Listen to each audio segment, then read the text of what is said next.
Life is perfect.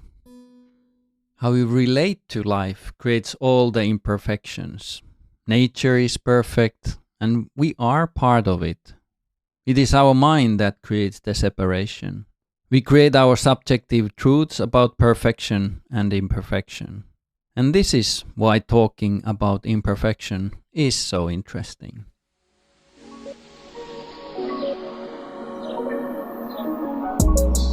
My name is Risto Kuulasmaa, and I'm the host of Talks of Imperfection podcast.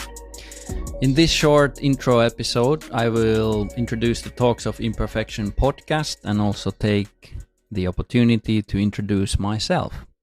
I'm an entrepreneur and a coach with a background of over 20 years in media and marketing and events. I have produced content on all platforms, from television and feature films to books, paintings, audio, and events. As a producer, I usually work behind the cameras and with the talents.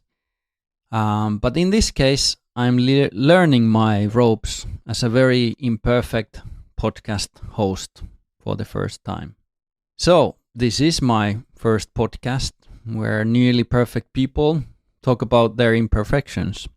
My guests are known for their inspiring global world-class work and their performance, which requires near-perfect delivery. The world is changing. To succeed in the years ahead, we need to lead and operate fundamentally differently. I think the guests of the show represent this change, and all of them are on the front line, creating the change for a more sustainable and meaningful future. As a host, I try to keep things intimate and authentic, connecting the dots between business and private life. We hear stories about growth towards perfection and what kind of role imperfection plays on the journey. My own work is all about meaningful change and sustainable growth. I'm based in Amsterdam. I have a Romanian wife and soon 1-year-old daughter. And in my world, the borders are made for crossing them, and finding trust and diversity is the key to all creation. I often work with the best people in their industries, and I love it. Being close to perfection is exciting. When it comes to my hobbies, I've made peace to attain a profoundly average skill level in multiple activities. I remain a beginner in surfing, painting, jogging, and telemark skiing.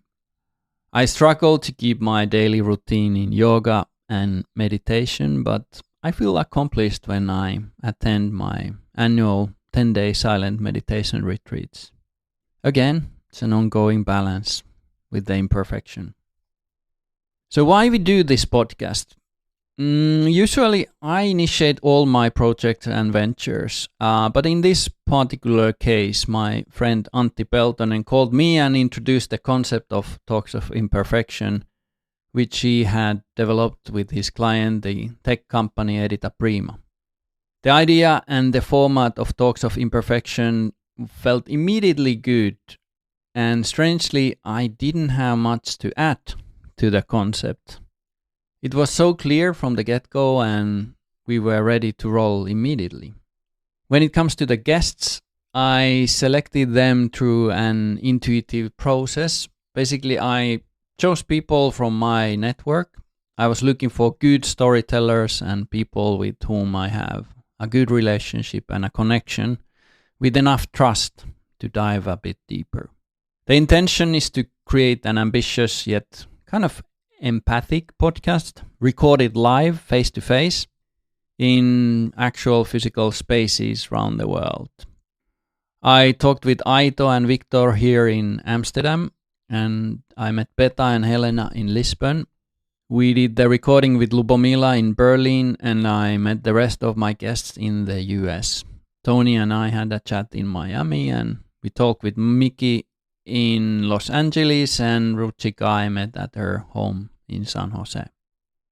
So, what is the common thread among the guests of the first season? When looking back, I think my guests have found their success through being truthful to their own imperfections. They have spotted the imperfection also in the world, and they are proactively fixing it or working with it.